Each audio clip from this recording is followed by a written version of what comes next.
जी पाकिस्तान में एक स्टेट अब बड़ा इसमें प्रोपेगेंडा चल रहा है। ये याद रखें, मैं आपको ये मतलब समझाना चाहता हूँ प्रोपेगेंडा क्या चल रहा है पाकिस्तान में, कि आप ये क्या जस्टिस की बात करते रहते हैं, लोगों को तो आटा नहीं मिल रहा। थोड़ी देर पहले जब मुशर्रफ काफी बारे कहते थे इलेक्शन से पहले कि आप क्या वर्दी की बात करें, लोगों को तो आटे का मसला है।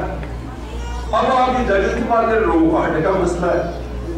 ये आपको समझना चाहिए कि स्टेटस को और एंटी स्टेटस को का मुकाबला है। वो लोग जो ये निजाम बचाना चाहते हैं, छोटा सा तबका, और वो लोग जो तब्दीली चाहते हैं। ये जंग वो है। अगर जज आजाद ये वापस आ जाता है, चीफ जस्टिस इफ्तिखार, और पाकिस्तान की नवंबर 2 की जुडिशरी वापस आ जाती है, तो क्या होगा? ये समझना है आपने क्या होगा। सबसे पहली चीज ये होगी कि मुशर्रफ को अलविदा कर देंगे। दूसरी चीज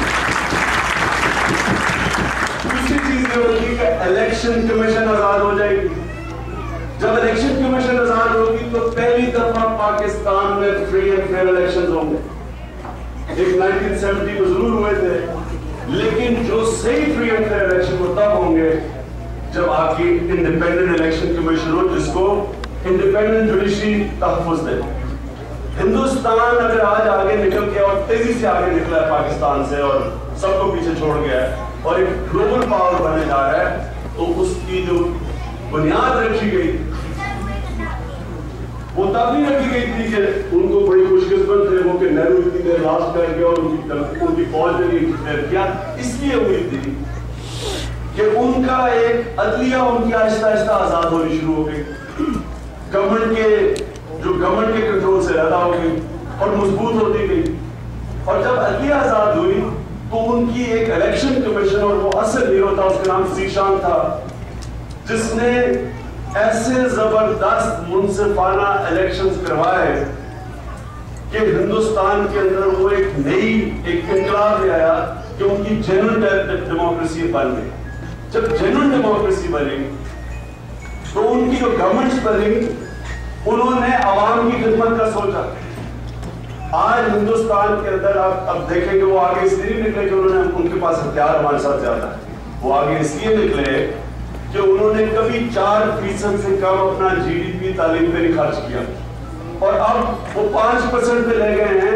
और आवाम की अब डिमांड आ रही है कि 9% खर्च करो तालीम के ऊपर। पाकिस्तान के अंदर 4% अपना एजुकेशन बजट पे खर्च होता था 80s में, 2.8% 90s में, और मुशर्रफ के रोशन ख्याल दौर के अंदर 1.7% एजुकेशन पे खर्च किया है, जो सिर्फ 4 और मुल्क थे जो पाकिस्तान इतना कम किया है। वो 4 अफ्रीकन कंट्रीज है, जिसमें सोमालिया भी है और बरूनी वगैरह है। तो अगर आज हम यहाँ बैठे हैं तो इसकी बहुत बड़ी वजह ये भी है कि हमारे मुल्क में जेन्युइन डेमोक्रेसी नहीं आई। जेन्युइन डेमोक्रेसी का मतलब ये होता है कि आप एजेंसीज के थ्रू इलेक्शंस लड़ते हैं। वो शॉर्टकट डिजीज वाला प्राइम मिनिस्टर इंपोर्टेड नहीं आ सकता। आपकी अपनी नीचे से लीडरशिप ऊपर आती है और वो लीडरशिप आवाम की खिदमत करती है, और आवाम आपको ये नहीं करने देती कि आप बादशाहों की तरफ फिरें और दुबई में कैबिनेट मीटिंग्स करें और आवाम भूखी नंगी मार रही है। आवाम फिर उनके साथ जाती है जो आवाम का ध्यान रखते हैं। तो जेन्युइन डेमोक्रेसी फोर्स करती है पैसे की रीडिस्ट्रीब्यूशन। आवाम के ऊपर आप पैसा खर्च करने के लिए वो आपको फोर्स करती है, तो इलेक्शन नहीं जीत सकते। और इसकी मिसाल आपके सामने है कि शौकत अजीज के 3 सालों में, आखिरी 3 सालों में 55 अरब रुपए के कर्जे माफ किए गए। सब अमीर लोग थे, जिनमें 2 चीफ मिनिस्टर थे, जिसमें एक चीफ मिनिस्टर तो बहुत ही गरीब था, परवेज लाई। 55 अरब रुपए के कर्जे माफ किए गए। हिंदुस्तान ने इस साल 950 अरब रुपए के कर्जे माफ किए, और सब छोटे किसान थे। और उसकी वजह ये थी कि हिंदुस्तान की जो गवर्नमेंट्स है उनको पता है कि अगर उन्होंने पावर में आना है तो जब तक आवाम की खिदमत नहीं करेंगे, जिस तरह बीजेपी की गवर्नमेंट 8.5% ग्रोथ रेट थी, लेकिन पब्लिक ने उनको बाहर फेंका इसलिए कि उन्होंने आवाम ने कहा कि हमारे पास दुनिया के ग्रोथ रेट के फायदा नहीं हुआ। तो उसके बावजूद कि 8.5% ग्रोथ रेट थी, लोगों ने उनको वोट आउट किया। ये डेमोक्रेसी का फायदा होता है। इसलिए कांग्रेस अब किसानों को सब्सिडाइज कर रही है, फिक्र कर रही है छोटे लोगों की। अब हाल ये है कि हिंदुस्तान में वही पंजाब है, बॉर्डर है, बॉर्डर के इस तरफ 3 गुना ज्यादा पैदावार है, वही जमीन है। बॉर्डर के इस तरफ वही जमीन है, 3 गुना कम पैदावार है। क्यों है? क्योंकि हिंदुस्तान के किसानों को सब्सिडाइज करती है गवर्नमेंट। किसान जब सब्सिडाइज करते हैं, किसान पैसा बनाता है, वो अपनी जमीन पे लगाता है। वो लंदन में फ्लैट नहीं लेता, वो दुबई में अपार्टमेंट्स नहीं लेता और कमर्शियल सेंटर्स नहीं लेता, जमीन पे पैसा लगाता है। जब जमीन पे लगाता है तो पैदावार बढ़ती है, जब पैदावार बढ़ती है मुल्क में खुशहाली आती है, अनाज की कीमतें सस्ती रहती है, फूड इन्फ्लेशन 33% पे नहीं जाती जो आज पाकिस्तान में। क्योंकि पाकिस्तान में हमारा शौकत अजीज आया और उसने आके सीधा पहला काम किया IMF को। उसने कहा, ये 2000 जनवरी की बात है, इसने कहा सर ये पहली हुकूमतें हमसे झूठ बोल रही थी, हम तो सब्सिडी दे रहे हैं अपने किसान को। और उसने 2000 में सारी सब्सिडी खत्म की और खाने पीने की चीजों पे GST लगाया, जिसकी वजह से आज आप फूड इन्फ्लेशन अगर देख रहे हैं और किसान बर्बाद हुआ। हिंदुस्तान का अनाज बढ़ रहा है, उनकी कॉटन ज्यादा बढ़ रही है, पाकिस्तान की कॉटन डिक्लाइन कर रही है प्रोडक्शन। क्यों? क्योंकि जब किसान के पास पैसा ही नहीं है तो वो जमीन पे कैसे लगाएगा, उसको प्रॉफिट से नहीं है तो क्या करेगा? तो प्रोडक्शन तो गिर नहीं थी पड़ती। और उस शौकत अजीज को क्या पता, उसे तो पता ही नहीं था कि किसानों के ऊपर क्या कर देंगे।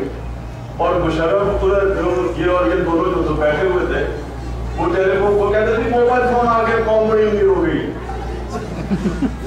उन दोनों को वैसे भी नहीं पता चलना था, क्योंकि वो कभी कभी दोनों पाकिस्तान का दौरा करते थे। वो कभी इधर जा रहे हैं, कभी किधर जा रहे हैं। मुल्क पर बड़ा दर्द हो रहा है।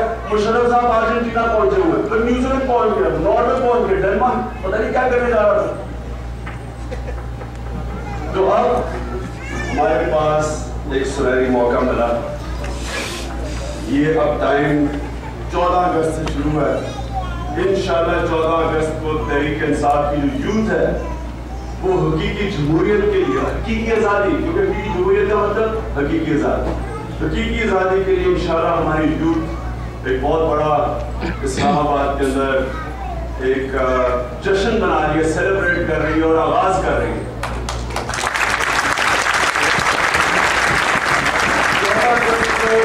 पाकिस्तान की जो बार एसोसिएशन हैं उन सब ने अनाउंस कर दिया कि गलतियां बहाली होगी, वो अपने प्रोटेस्ट शुरू करेंगे। 31 अगस्त को APDL, जिसका हम भी हिस्सा है, जिसमें सब पार्टीज हैं, हमने फैसला किया है APDL के उस प्लेटफॉर्म से हम गवर्नमेंट के ऊपर उनको टाइम देंगे फिर स्ट्राइक्स, पूरी सिविल डिसोबीडियंस की तरफ जाएंगे अगर वो अध्याय को बहाल नहीं करेंगे। और ये अब मूवमेंट चल जाएगी और ये रुकेगी, क्योंकि हमने अब काफी टाइम दे दिया है। अब तक अगर जुडिशरी बहाल करनी होती तो कर देनी थी। अब तो खैर वाज़ेह हो गया, गवर्नमेंट का जो वजीर है वो लॉ मिनिस्टर, जिसकी खूबी ये है कि वो उसने सारे आसिफदारी के करप्शन के केसेस लड़ता था, उसी उसको तोहफे में वो वजीर बन गया, लॉ मिनिस्टर। वो कहता है कि जो जजेस होंगे वो अब ओथ लेके वापस आएंगे। इसका मतलब कि नवंबर 3 को जो मुशर्रफ ने किया था वो ठीक किया। तो हम अब इनकी पोजीशन वाज़ेह है, लिहाजा और ये जो स्पोक स्क्रीन है, ये जो स्पोक स्क्रीन है कि इम्पीचमेंट होने जा रही है। मैं तो लोग कहते हैं कि ये सिंसियर है, मैं तो मानता नहीं हूँ। इसलिए कि अगर इनको इतना मुशर्रफ को उठाना था तो जजेस बहाल करें, कल मुशर्रफ चला जाएगा। ये इतना ड्रामा इम्पीचमेंट का क्या है?